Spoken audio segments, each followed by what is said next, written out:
Olha só, viu, pessoal, a pandemia tem sido apontada como a grande vilã nas estatísticas de separação que explodiram no último ano. Segundo o Colégio Notarial do Brasil, em 2020 houve um aumento aí de 15% no número de divórcios extrajudiciais, que são aqueles realizados diretamente em cartório, comparado ao mesmo período do ano anterior. E a gente vai entender muito mais, né, agora sobre essa quebra no casamento com a advogada Raquel Cabuz, que já está aqui com a gente. Que honra, maravilhosa, linda. Obrigada pela sua presença aqui. Obrigada a você, Mara, pelo convite.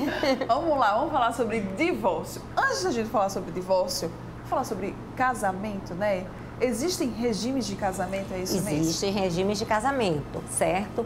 Quando você vai casar, se você não fizer um pacto antinupcial, e não sendo o caso de você ter que casar pelo regime da separação obrigatória de bens, aí você pode me perguntar, quando é o caso, Raquel, de uma pessoa ter que casar pelo regime de separação obrigatória de bens? Eu vou dar um exemplo, como, por exemplo, dos nubentes tiver 70 anos.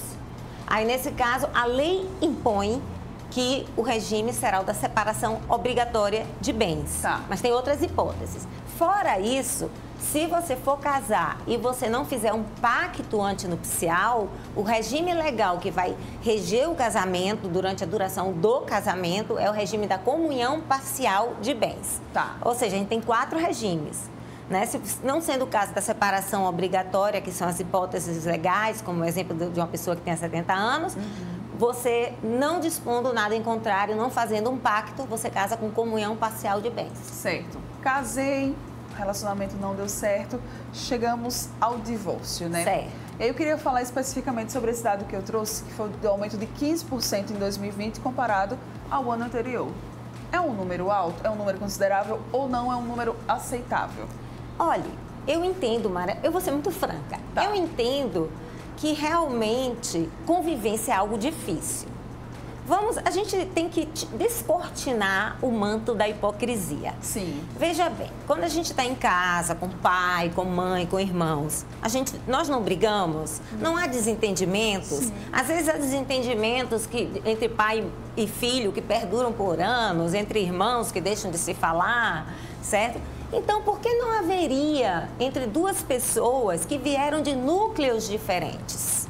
Só que o que acontecia antes da pandemia? O que minimizava, diminuía isso? Sim. Porque as pessoas saíam para trabalhar.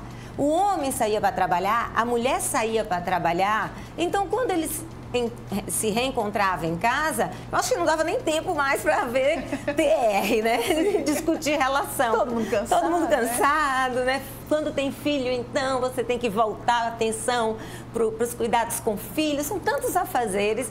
Aí, na hora que veio aquela pandemia, uma coisa que chocou o mundo, mundial, todo mundo, de repente, se vendo recluso, né? Em cárcere privado, todo mundo junto. Como não haver, de repente, um olhar mais aguçado meu em relação a se eu fosse casada ao meu marido? Claro que eu teria um olhar bem mais aguçado. E isso, no meu entendimento, fez com que as pessoas começassem a perceber mais as diferenças, algo que não lhe agradava em relação ao seu companheiro, como também pode ter acontecido o inverso também. Eu conheço pessoas que brigavam, mas na hora do momento que começaram a conviver diante da pandemia, partiram a notar também que aquela pessoa não tinha só os defeitos que ela via. Começou a ver dentro de casa as qualidades dessa pessoa também. Claro, no número menor, mas houve também esse outro viés, esse outro lado da moeda. E que ajudou, né, esses casais. Ajudou nesses casais. Certo. E aí, então, decidir realmente não tem como, não dá convivência, vou pedir divórcio, então vamos entrar ali com o pedido de divórcio. O que eu tenho que fazer? Qual foi o primeiro passo? Veja bem, Mara, é o seguinte, nós temos o divórcio consensual, certo? O divórcio consensual é quando os dois querem se divorciar. O divórcio consensual, ele pode ser judicial e ele pode ser extrajudicial. Sim. E nós temos o divórcio litigioso. Vamos para o leque do consensual, que divide em 2. Tá. Extrajudicial, consensual. Pedra de toque, tem que ser consensual, os dois querem. e os dois acordam quanto às cláusulas que vão ter em relação à guarda de filhos, à convivência com os filhos, aos alimentos, à divisão de bens. Agora, não poderá ser feito um divórcio extrajudicial se, ainda que as partes estejam em consenso com o divórcio, se a mulher estiver grávida, se houver filho menor e se houver algum incapaz. De repente tem um filho de 18, 19 anos, mas incapaz. Sim. Então, neste caso, a via extrajudicial não é permitida. Aí você tem que ir para o divórcio consensual judicial. Por quê? Porque tem menor, como eu disse, Sim. e tem um maior incapaz, ou tem um nascituro, a mulher está grávida. Sim. Aí, nesse momento, tem que ser judicial. Por quê? Porque o Ministério Público, que é fiscal da ordem jurídica, ele zela pelos interesses desses vulneráveis. Quem são os vulneráveis? As crianças, os adolescentes, o maior incapaz, a mulher que está grávida. Então, aí só pode ser feito judicialmente, com a presença do Ministério Público e a chancela, a homologação, via sentença pelo juiz ou pela juíza. Pronto, então quando a gente tem o divórcio consensual, a gente tem o extrajudicial e tem o judicial. O judicial. Né? Agora, quando não há consenso, quando há litígio, os dois não concordam com o divórcio ou um não concorda, eu rio muito quando eu ainda assisto em novela e isso me causa espécie e raiva. Sou muito sincera. Quando eu ouço assim dizer, eu não dou o divórcio. Mara, isso não existe. Ai, como é bom a gente poder esclarecer. Não existe isso mais, minha gente. O divórcio é um direito potestativo de um ser humano. Se eu sou casada, se eu casei, eu escolhi constituir família através do casamento, porque tem outras modalidades de família, sim, eu não posso deixar de dizer isso, que tem a mesma proteção estatal, mas se eu escolhi casar e de repente eu não quero mais, eu costumo dizer até em sala de aula, olha, acabou, o padre está lá e está o tabelião, né, porque é o casamento religioso com efeitos civis. Acabei de dizer sim, assinei o livro, de repente eu digo, vou ali na rua ver um negócio e de repente me apaixono por alguém, já posso me divorciar. Não, eu não sabia disso. Já posso me divorciar, não tem mais aqueles tempo que existia antigamente. Aí você pode me dizer, mas e se o outro não quiser? Isso. Direito potestativo. O que é um direito potestativo? O outro tem que se sujeitar à sua vontade. Eu entro com um pedido de divórcio, que inclusive hoje os juízes da capital aqui, todos hoje, concedem de forma liminar. A gente entra com ação de divórcio, sim, pedindo o divórcio para tratar, se casou logo ou se já tiver filho, tratar do divórcio, divisão de bens, alimentos de filhos, convivência. Mas se você fizer um pedido liminarmente, que o divórcio seja concedido liminarmente, o que é isso? Sem mesmo antes ouvir a outra parte, o juiz concede. O juiz já concede. Você já sai com um documento para averbar que você, a partir de então, já está divorciado. E as outras questões? As outras questões seguem para serem discutidas nesse mesmo processo. A guarda, os alimentos, a divisão de bens. Tá. Eu queria tirar uma dúvida. União estável precisa ter divórcio ou não? Não, união estável é diferente. Tá.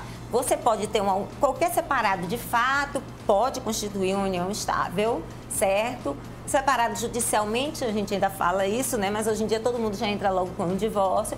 Divorciado, viúva, pode constituir união estável. Separado de fato pode, muita gente até estranha, mas está separado de fato. Sim. Não convive mais com a outra mulher. Saiu realmente de casa e passa a conviver com a outra pessoa, certo? Aí a união estável, diz o artigo 1723, é uma união contínua, duradoura e o elemento, Mara, subjetivo, principal, é o ânimo de constituir família.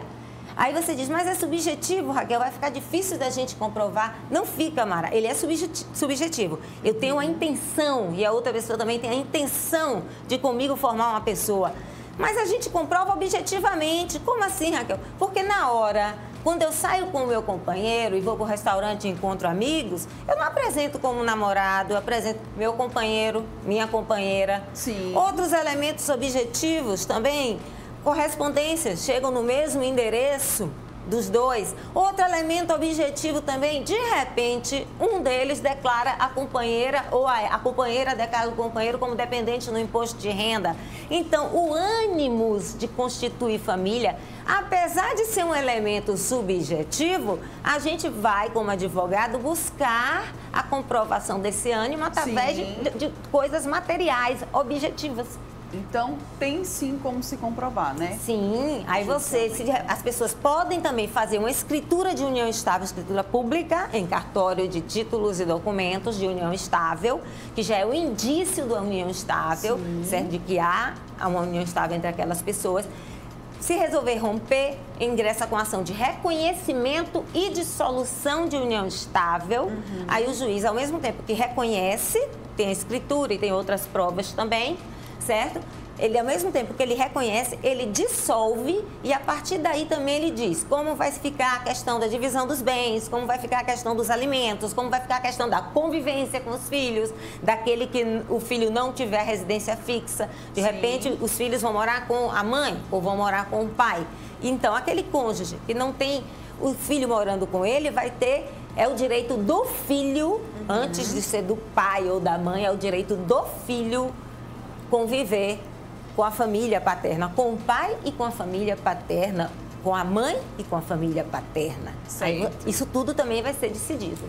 Depende de cada caso, né? Porque aí a gente vê que cada família tem uma configuração, tem, né, seu próprio, enfim, sua própria configuração, acho que é isso que é a palavra, né? Isso que eu sempre digo, Mara. Às vezes perguntam, me dizem assim, mas, professora, é a mesma coisa? Eu digo, nunca. Em direito de família, nunca nada será igual, gente. Nunca. Cada família tem suas especificidades.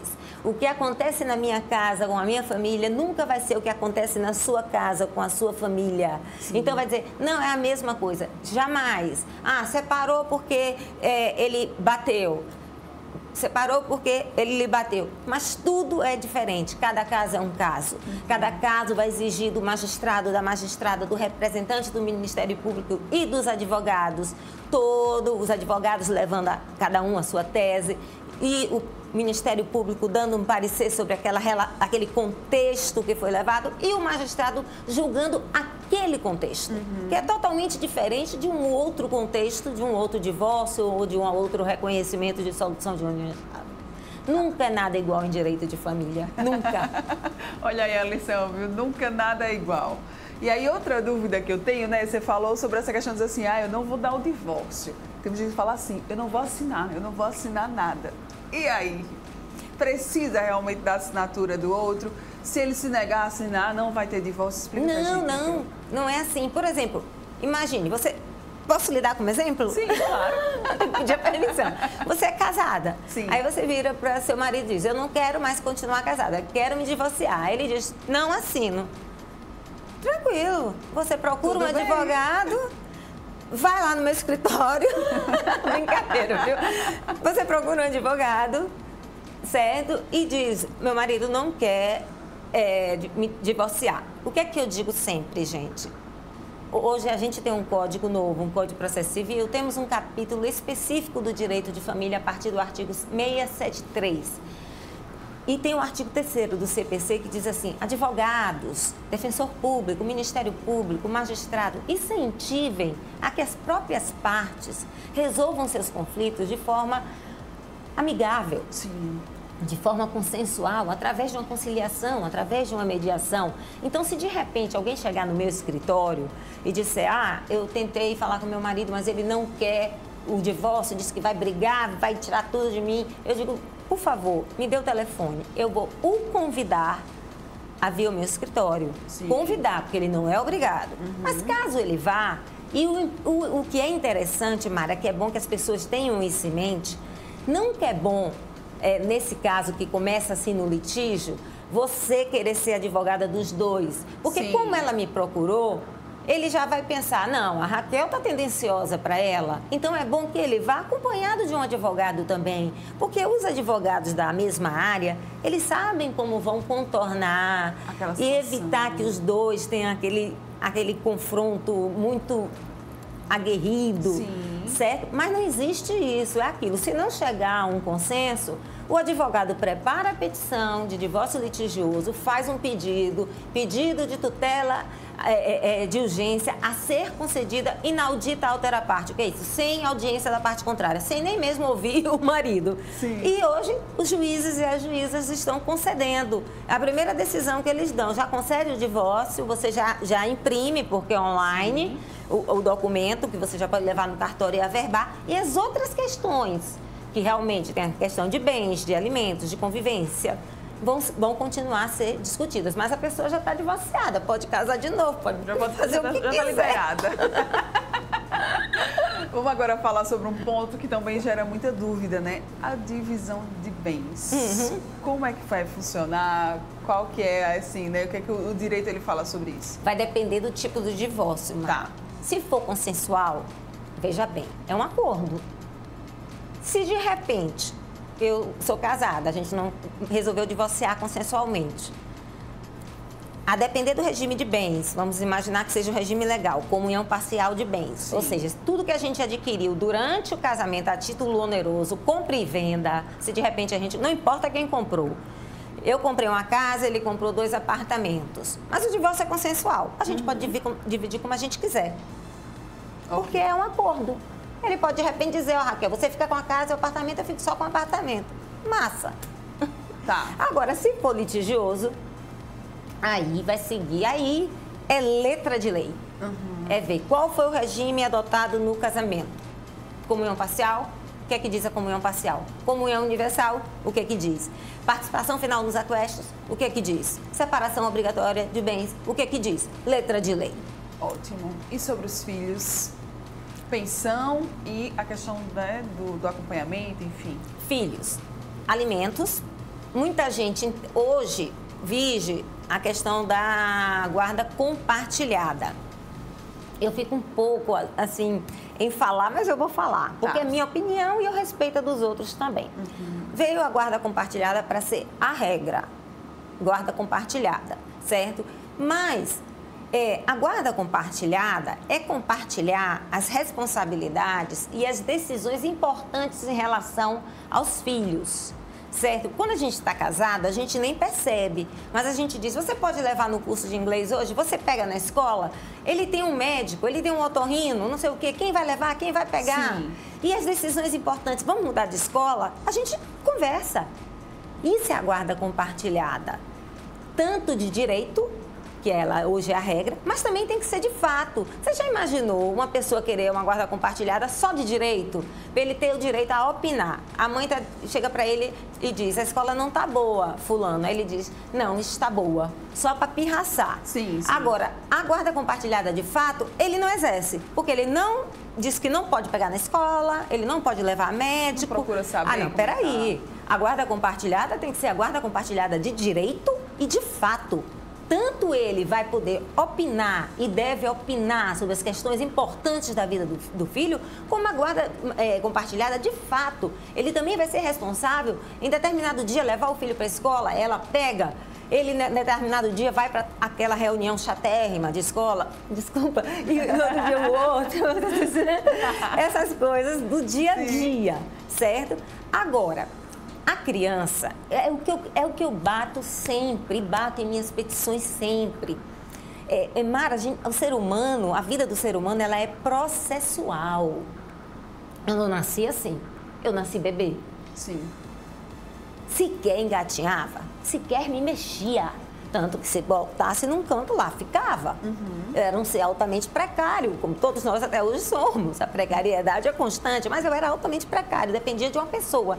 Então, a convivência. Será que a convivência com aquele cônjuge que não ficou com o filho morando com ele pode se dar do mesmo jeito quando o casal se divorcia, se tiver um bebê, e bebê é até os 2 anos? Sim. Certo? É chamado lactente. Certo? Pode ser amamentação natural ou artificial, é lactente, é até os 2 anos. Então, será que você pode dar a mesma convivência, esse bebê de 1 ano e 8 meses, 2 anos, ou então é uma criança já, depois dos 2 anos, será que ela pode virar um mochileiro? De ficar É pra lá isso e que pra às cá, vezes né? confundem a guarda compartilhada com a convivência. A criança, o bebê, a criança, o adolescente eu digo que nem discuto mais, porque adolescente ele se resolve.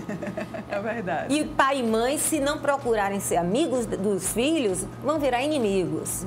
Mas o bebê e a criança é processual. Então, eu creio, realmente, eu creio que se eu pego uma criança de 2 anos e pouco, de 3 anos e pouco, 4 anos e pouco, e transformo essa criança num mochileiro, que essa criança sequer saiu da primeira infância, que é onde você forma toda a rigidez cognitiva, de capacidade de aprendizado, toda a rigidez emocional, psicológica, e você transforma esse menino numa bola. Eu tive um caso assim, que eles quiseram, com 4 anos, as crianças eram gêmeas, me procuraram querendo mudar, porque as próprias crianças viraram que não estavam aguentando mais ficar de lá para cá. Porque, na verdade, eles não fizeram a guarda compartilhada. Eles misturam a guarda compartilhada com a guarda alternada. Praticamente dividindo a semana ao meio. Então, você está sacrificando quem merece a proteção integral do Estado. E não virar mochileiro. A criança tem que ter um referencial. A criança e o adolescente tem que ter rotina. Eu preciso ter rotina. Você precisa ter rotina, senão a gente acaba tendo algum transtorno. Porque eles não precisariam, né? Então, por que eles não precisariam? Então, o olhar tem que ser mais aguçado e as pessoas perceberem que guarda compartilhada é uma coisa, convivência é outra. E a convivência, a gente tem que ser racional. Esqueçam o ódio que vocês têm entre vocês e olhem para seus filhos, que não deixarão de ser seus filhos, não deixarão de lhe amar, porque naquele momento você não está podendo ter o filho 50-50%, como as pessoas acham. Nem a próprio filho, nem o adolescente vai querer uma vida dessa. Ninguém vai querer. Tenha bom senso e preserve a mente, porque o que eu mais pego hoje, Mara, depois de algum tempo, das raízes que se separam depois de algum tempo, muitas brigas em casa, não sei o quê, ou depois do divórcio, são crianças que vêm a ter depressão, transtorno de ansiedade generalizada, pânico. Acaba prejudicando, né, essa criança. Isso você infância. pode ler, é recorrente. Baixa autoestima, rendimento escolar baixa. Por quê? Porque de repente eles viraram uma bola de ping-pong, para lá, para cá, para lá, para cá. Os pais não estão respeitando a fase da vida deles. Como eu disse, é processual. Muito bem. Uma aula, meus senhores. É uma aula que essa mulher nos dá aqui. Então, quando a gente fala de divórcio, é bom? Muito bem, tá que você lembra que cada caso é um caso, vai ter as suas particularidades e o mais importante é você buscar uma assessoria jurídica, né, um acompanhamento para te ajudar com essas particularidades. Vamos deixar uma mensagem final, então, aí para o pessoal? Vou deixar uma mensagem. Pais, mães, por favor, eu sei que é difícil a convivência, principalmente quando ela acaba. Eu sei disso, eu entendo profundamente. Cada um tem a sua dor, cada um sente de uma forma, certo? Eu sei que não é fácil, mas procurem preservar sempre, olhem somente para os filhos de vocês. Esqueçam vocês, olhem sempre para seus filhos, certo? Sempre buscando o bem deles. Se preciso for, vá para um acompanhamento terapêutico. Isso não é nada demais. É tão bom a gente fazer uma terapia por dentro. Tem terapia nas faculdades também, que é fornecida de forma gratuita. Você pode ter um acompanhamento, porque não é um processo fácil. Isso eu posso dizer a vocês. Se for litigioso, não é fácil. Só que você, se perceber que não está aguentando, o próprio advogado deve dizer, procure um apoio de um profissional, para você poder, então, afastar aquela mágoa que você tem em relação ao outro parceiro. Sim. E focar nos interesses dos filhos em comum. Resolver isso. Depois os adultos se resolvem, né? Isso, verdade. Essa é Raquel Cabuz, advogada especialista em direito de família, e conversou com a gente um pouquinho aqui sobre o divórcio. Obrigada mais uma vez, sempre muito bom ter você. Oh, Mara, foi um prazer conhecer. Maravilhosa, coisa boa, obrigada. Viu? Muito obrigada a você pelo convite, bom dia. E olha só, você que está aqui ligadinho com a gente, rápido intervalo comercial, daqui a pouco a gente está de volta para finalizar. O Bem Assim, a gente vai falar sobre inflamação no ouvido. Tem esse problema? Já já nós conversamos.